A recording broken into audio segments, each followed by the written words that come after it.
Alright guys, I've been kind of dreading making this video, but thought I should finally let you guys know. So as you might know, I got the RSX up and running.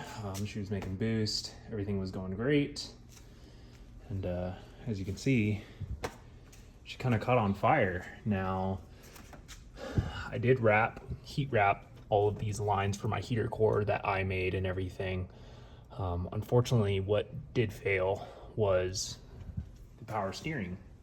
Now, this was not a line that I made, but a kit that I had picked up that was a tuck kit. Now, I did also end up heat wrapping that, but the fitting had expanded right there on the rack because my wastegate was sitting kind of right here. And power steering fluid kind of went everywhere, caught a fire. I lost my brakes. Luckily, I wasn't driving very fast. I was only going like 20 or 30 miles an hour on a back road. So I had just gone back from the gas station filling up on E85. And yeah, so car's burnt up, boys. Now, the interior, I've already started pulling out.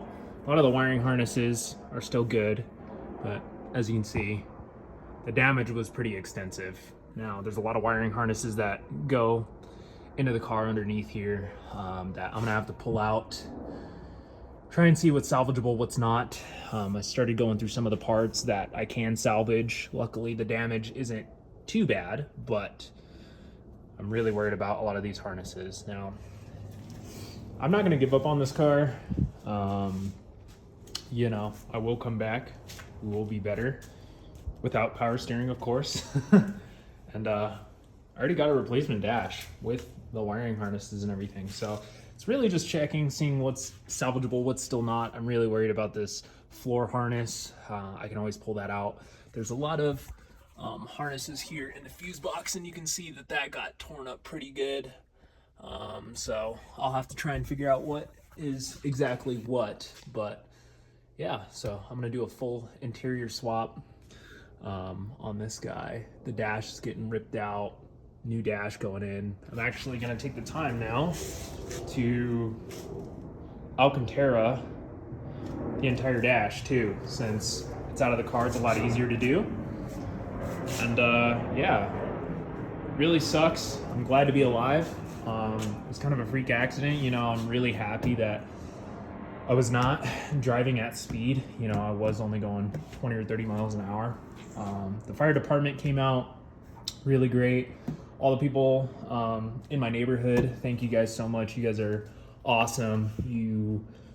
The car wasn't even on fire for more than like 3 minutes. I had people rushing to me with fire extinguishers.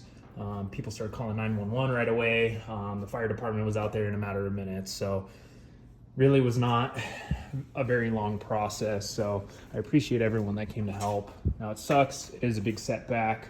I got to tear part of it apart, redo all the lines. Obviously, you know, these lines were in the fire too.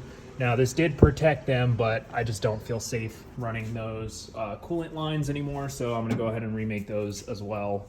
And then yeah, we're deleting power steering. So whether or not I'm going to use an electronic steering rack or if I'm just gonna block off this hydraulic rack, I'm not quite sure yet. The rack did get pretty bruised up, so I will have to get an entirely new rack too, which may mean the motor comes back out or I don't know, some other way.